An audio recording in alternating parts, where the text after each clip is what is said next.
Warahmatullahi wabarakatuh. Bismillahirrahmanirrahim. Alhamdulillahi rabbil alamin. Wassalatu wassalam ala rasulillah wa ala alihi wa sahbihi ajma'in.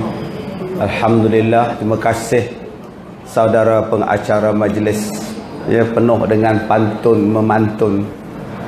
Ya, dia pantun, saya pun nak pantun lah juga.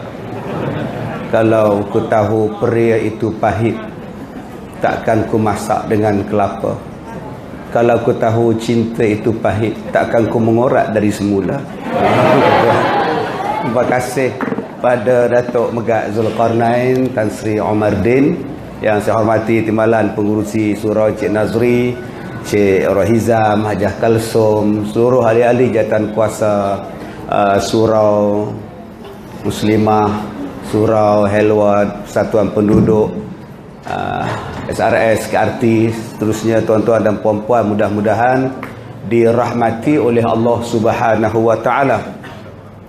Alhamdulillah tuan-tuan, kita berada di dalam bulan Sya'ban nanti.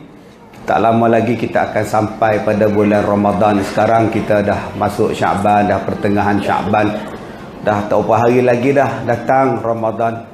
Tengok muka adik-adik kita, tengok muka akak-akak, abang-abang kita semangat ni, tak sabar-sabar nak berpuasa dah. Ya, senyum sampai ke telinga senyumnya. Seronok dengan kedatangan Ramadan, tambah-tambah bagi peniaga-peniaga pasal Ramadan. Dan sekarang dah senyum sampai ke telinga dah. Yang mana faham-faham, tak faham sudah.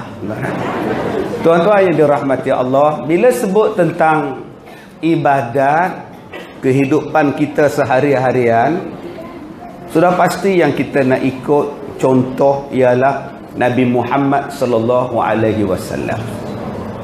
Dan kita bersyukur pula dijadikan sebagai umat Nabi Muhammad. Alhamdulillah. Semalam datang satu orang Cina, umur 35 tahun, jumpa saya nak masuk Islam. Saya kata, marilah kita Islam. Nama apa? Nama Kong, kata dia. Kong apa? King ke? Bukan, kata dia. Nama saya Kong ... Saya tak boleh habis sebut nama lah. Dah masuk Islam, saya tanya dia, apa bubuh nama apa? Dah fikir dah nak bubuh nama Islam? Belum fikir. Saya kalau bubuh nama saya yang asal boleh tak, Datuk? Boleh. Apa makna nama yang asal dalam bahasa Cina? Apa makna? Tak ada makna apa-apa, hantam sajalah, boleh bubuh. Senang aja masuk Islam, tuan-tuan. Tak ada saya tanya pada dia, kamu nak kahwin ke, kamu nak apa ke, janji dia Islam. Alhamdulillah tuan-tuan, setiap bulan ada saja orang yang datang jumpa saya untuk meluk agama Islam. Alhamdulillah, syukur banyak-banyak tuan-tuan. Ya, berkat kita dakwah, ceramah semua, tengok televisyen ni. Hamba Allah semalam ni, ya, dia tengok televisyen, cerita kalau dah jodoh, maka dia pun berjodoh dengan Islam. Tu pun ada orang yang benci kalau dah jodoh, dia panggil kalau dah bodoh. Tuan-tuan yang dirahmati Allah, bila sebut tentang ibadat dan sebagainya, kita nak ikutlah Rasulullah kita. Sebab tu kita kena bersyukur kita jadi umat Nabi Muhammad sallallahu alaihi wasallam. Ada orang bertanya pada saya, dia kata, Ustaz, ada orang Islam, ada orang tak Islam. Soalan, siapa yang jadikan orang Islam? Allah. Siapa yang jadikan orang bukan Islam? Allah juga. Makhluk ni, sama ada dia Islam ke dia tak Islam ke, nama dia manusia. Yang menjadikan seluruh makhluk ni ialah Allah Ta'ala. Allah yang jadikan semua. Dia tanya saya pula, kalau Allah jadikan manusia, kenapa Allah jadikan ada yang Islam, ada tak Islam? Kenapa Allah tak jadikan semua orang Islam kemudian boleh masuk syurga? Ini bila ada yang tak Islam, bila ada yang Islam, yang jahat, yang baik, yang jahat pergi ke neraka. Cubalah Allah bagi baik semua orang, kan semua ke syurga. Saya tanya pada dia, akak ni macam tak setuju dengan Allah aja. Bukan tak setuju, sekadar bertanya, kenapa Allah Ta'ala tak jadikan semua kita ni Islam, baik dan masuk syurga? Saya jawab pada dia, kak, makhluk yang Allah Ta'ala cipta ni macam-macam, kak. Bukan kita je, kak.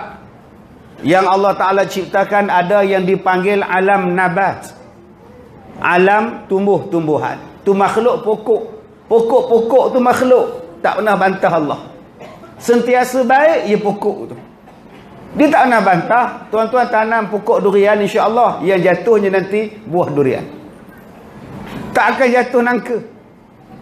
Tanam durian, tunggu lagi 4 tahun, eleh nangka lah pula. Tak ada tuan-tuan, nampak benar nipunya. Kalau tuan-tuan tanam pokok nangka, insya-Allah buah nangka lah keluar. Cucu tanya, atuk tanam pokok apa? Atuk tanam pokok nangka. Pokok apa? Nangka. Pokok apa? Nangka. Pokok apa? Aku tampar kamu kan, kata dia. Nanti atuk, bila buah, nanti buah apa atuk? Atuk pun tak tahu. Dah cepedak, tak rambutan lagi. Tak akan keluar nanti ialah buah nangka itulah keluar. Taatnya pokok pada Allah. Makhluk yang kedua alam. Bintang, bulan, matahari. Ini adalah makhluk Allah. Pun tak pernah bantah Allah. Maghrib sampai dah. Isyak dah lepas dah. Sekarang dah tenggelam dah matahari. Habis dah. Besok pagi dia bangun pula. Nama dia esok masih ada. Matahari akan bangun besok. Dia tak pernah bantah. Yang tak bangun kita. Pukul 10 baru bangun. Subuh pun lepas tuan-tuan.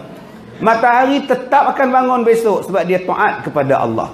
Yang ketiga, ada makhluk yang dipanggil haiwan, binatang. Yang ini langsung tak tahu apa. Kerja dia mentah ke darah, makan, tidur, beranak, pinak tu je. Tu nama dia haiwan. Haiwan kerja dia ialah makan. Bangun pagi-pagi, nyau, nyau, nyau. Sibuk cari makan. Kemudian datang pula kucing barau. Rau, rau. Dah, dia beromen depan kita pula. Tak ada perasaan malu langsung tu. Rau, rau. Yang betina tu pun kata. Saya getik dengan betina tu, dia menung situ nunggu jantan. Rau. Kucing barau nama dia. Ambil pai air siram, lari 2 ekor ni. Itu namanya haiwan. Dia kerja dia yakulu wa yatamatta'u, makan, seronok-seronok, beranak, kemudian mati. Selesai masalah. Yang keempat, ada satu makhluk yang sangat jahat. Jahat gila. Nama dia iblis.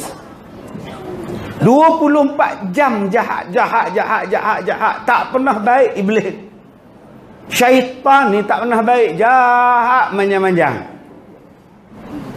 Dia bukannya ada masa baik. Setan tu menung, setan tu tidak. Setan ni kerja dia ajak kita masuk neraka. Maka cari jalan dia susah payah siang malam bagi petang dia. Dan sebab itu kita boleh mengumpat pada syaitan.